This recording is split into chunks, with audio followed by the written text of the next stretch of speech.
A very good morning to one and all. Today we are discussing about another topic, pharyngitis. So let us discuss about the anatomy of pharyngitis. You can see in the image, you can see where the pharynx is exactly present. It is behind the nasopharyngeal region or in the oral cavity. Let us see the definition. It is inflammation of the pharynx. Simply we can call it as it is a inflammation of the pharynx. Let us see the causes. Environmental exposure to viral agents, adenovirus, influenza virus, Epstein-Barr virus, and herpes simplex virus. Poorly ventilated rooms means if the room is not ventilated properly. Winter and early spring. Bacterial infection, especially group A beta hemolytic streptococcus, which is commonly referred to as group A streptococcus or streptococcal pharyngitis or strep throat. So we can call this pharyngitis. Another name we can call it as strep throat. Other bacterial organisms including Mycoplasma pneumoniae, Neisseria gonorrhea or H. influenza type B.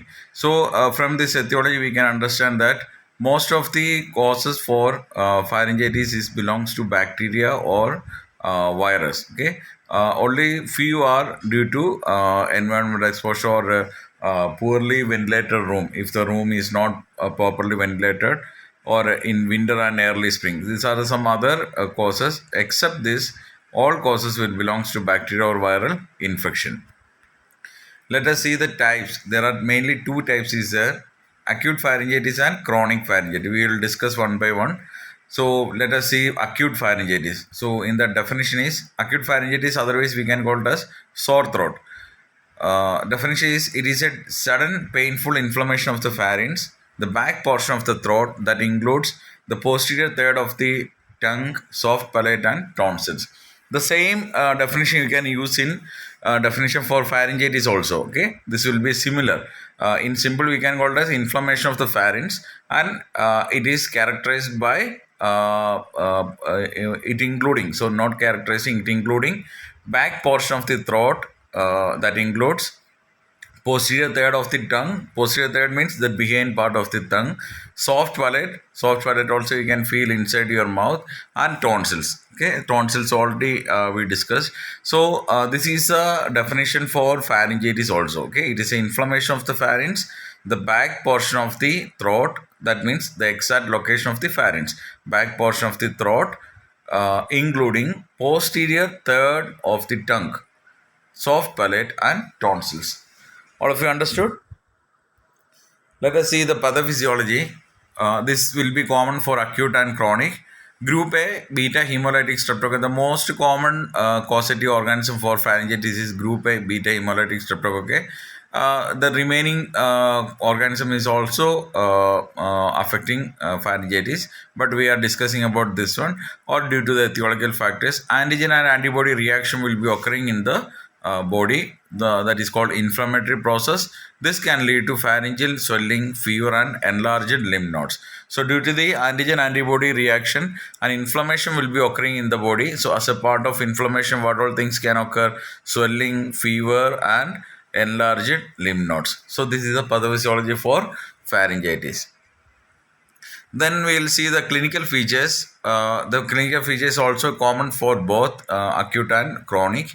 It including fiery red pharyngeal membrane. When you are observing, when you are doing the oral exams, you can see that fiery red pharyngeal membrane. Then redness and swelling in the tonsillar pillar, uvula, and soft palate. Uvula, have you heard about uvula? Uvula is a hanging structure you can see inside the एक टांग का जैसे जैसे एक चीज दिख सकते हैं आपको. So that is called hanging like structure, that is called uvula.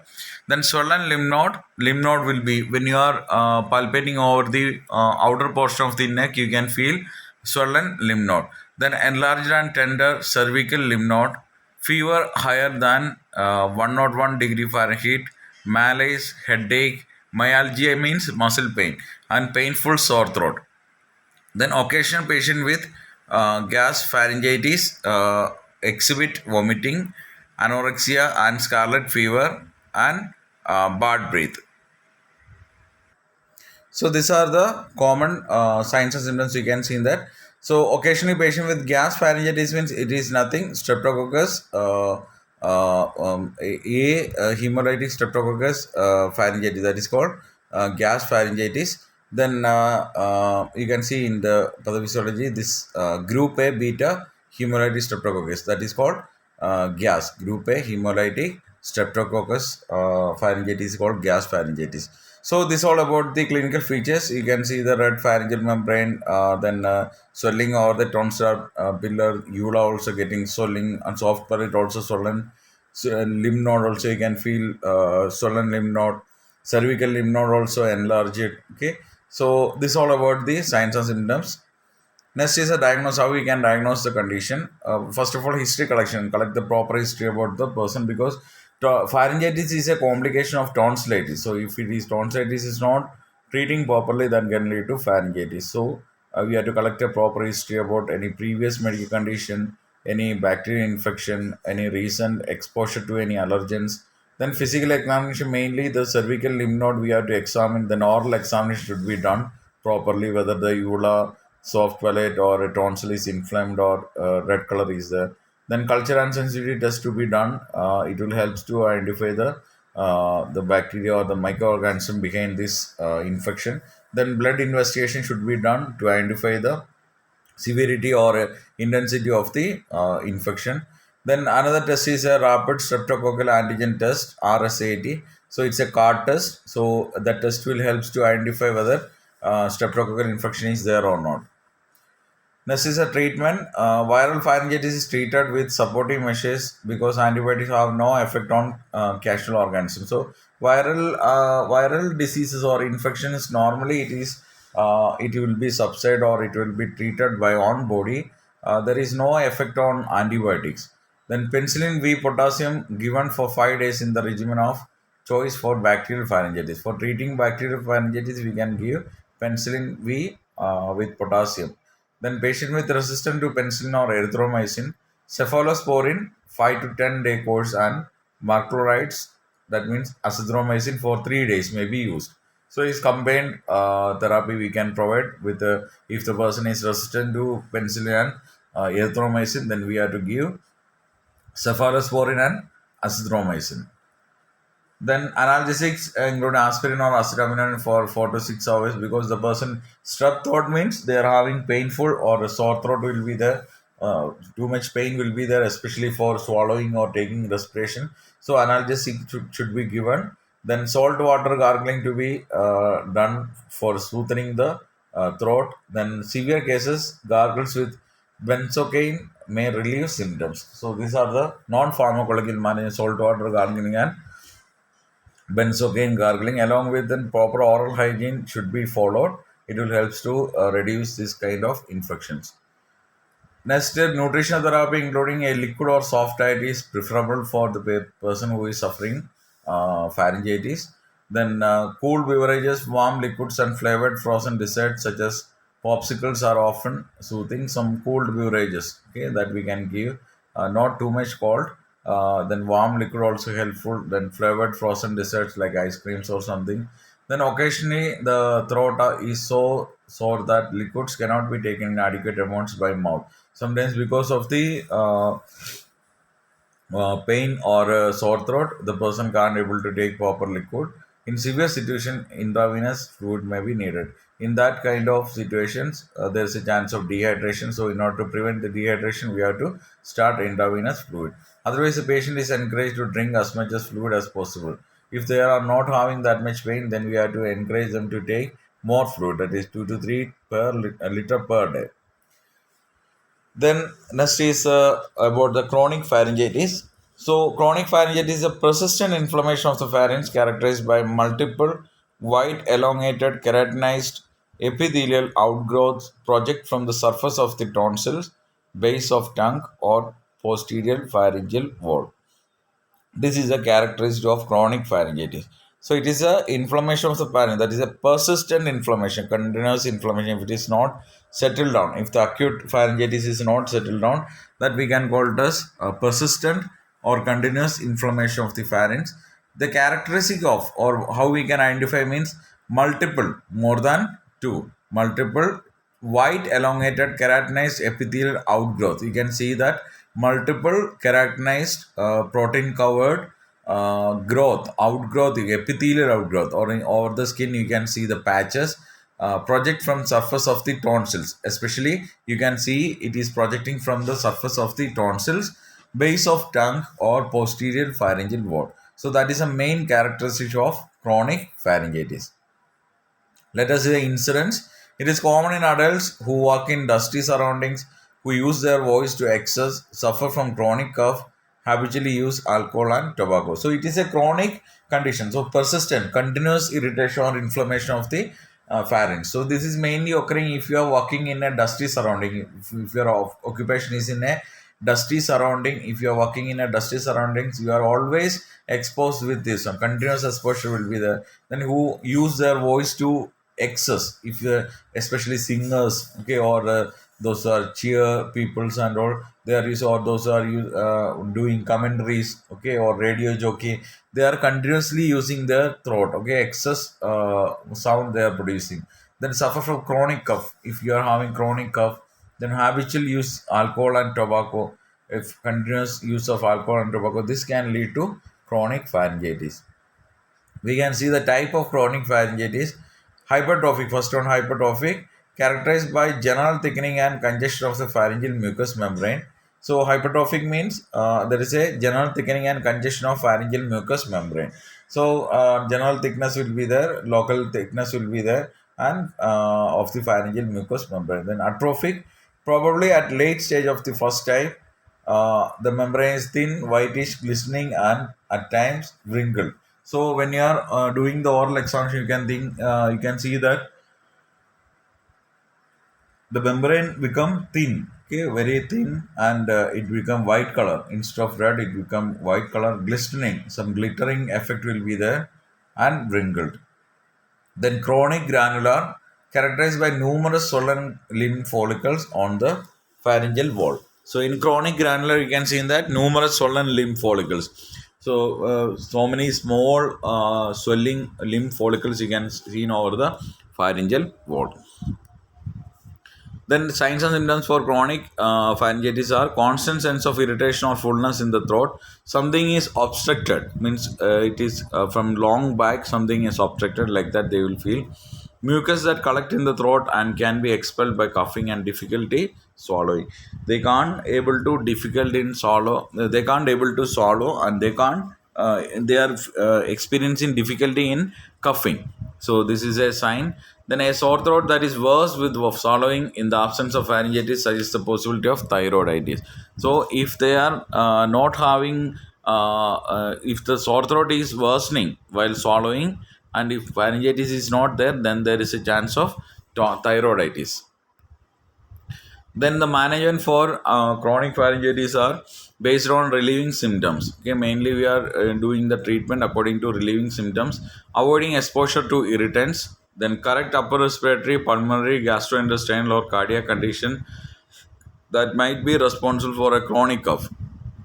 So we have seen that chronic cough can lead to chronic pharyngitis. So we have to treat the underlying causes. If any respiratory problem is there, that we have to treat. Any pulmonary or gastrointestinal or cardiac condition is there, that we have to treat first. Then nasal spray to relieve nasal congestion. So in because of the obstruction, nasal congestion also can occur. So we can provide nasal spray. Then other than this one, medications including antihistamines, decongestion medication for patient with allergy, example pseudoephedrine orally for every 4 to 6 hours. That antihistamine injection we had, medication we had to provide. Then analgesics, along with this one, broad spectrum antibiotics also we can use to treat chronic pharyngitis. Then surgical management is tonsillectomy in case of severe chronic pharyngitis followed by tonsillitis. So I told that in the beginning, this is a complication of tonsillitis. So if the tonsillitis is not cured properly, and due to the tonsillitis, if pharyngeal inflammation is occurring, then we have to go for tonsillectomy, removal of the tonsil. Then nursing management including prevent the infection from spreading. So it can spread because bacteria and viral presence is there. So while coughing or while doing sneezing or while doing something talking and all, it can spread. So we have to prevent this infections from spreading. Then recommends avoidance of alcohol, tobacco, secondhand smoke. We have to instruct the patient to avoid this kind of habitual activities. Recommend to avoid the exposure to cold or to environment or occupational pollutants, so which is making allergen to them. That all things should be avoided. Encourage patient to wear a disposable face mask. Always they have to wear a disposable face mask. Encourage the patient to drink plenty of fluids, because proper hydration is needed, and if the throat is getting dry, then there is a chance of multiplying the microorganisms. So always hydrate, always give plenty of water to the patient. Then gargling with warm saline solution may relieve throat comfort. It always advise them to do gargling of throat. Okay, that will helps to relieve from discomfort and also smoothening the throat. Okay, so these are the nursing management. And one more thing, and some more is there, lozenges. Lozenges means example strepsils, Vicks. So that is comes under the category lozenges. So that will helps to moist the throat. Then ice collar also we have discussed. So it is a kind of ice packs that we can cover over the or wear over the neck, so it will provide some kind of relief. Then mouth care maybe promote the patient comfort and prevent the development of fissures of the lips and oral inflammation when bacterial infection is present. So I told that proper oral care is needed. So it will helps to prevent the fissure formation on the lips, okay, or cracking of the lips. Then oral inflammation, okay. The nurse instruct the patient and family about the importance of taking the full course of therapy. So one of the thing is very important, especially for upper respiratory infections. We have to complete the course of antibiotic or treatment. Otherwise, the infection can again reoccur. So and we have to advise them for any symptoms of complications. Then instruct the patient about the preventive measures such as not sharing the infected person's utensils, glasses, napkins, food or towels, cleaning the telephones after use a tissue to cough or sneeze, replace his or her toothbrush with one new one. So these are the instructions we have to provide to the patient attendants or family members in order to prevent the spread of infection. Then the complications are epiglottitis, then otitis media, mastoiditis, inflammation of the mastoid gland. Otitis media is inflammation of the inner ear, middle ear. Then sinusitis, inflammation of the nasal sinus, acute rheumatic fever, then post streptococcal glomerulonephritis. Because if the streptococcal bacteria is present in the body, if it is not treating properly, then it can affect the glomerulonephrons, okay, or in the kidney. Then toxic shock syndrome, if we are not treating even in the chronic situation also, then it can lead to toxic shock syndrome. So this all about the topic pharyngitis. So pharyngitis, the definition will be the same we have seen in the acute pharyngitis. It is a inflammation of the pharynx, the back portion of the throat, characterized by what all things we have seen, that also you can write. Then we have seen mainly two types are acute and chronic, that we have seen detail what are the signs and symptoms, pathology, pathophysiology, causes, and how we can diagnose, what are the medical management. So in exam you can write it together.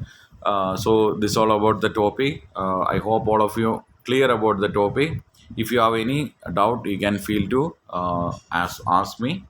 Thank you. Have a nice day.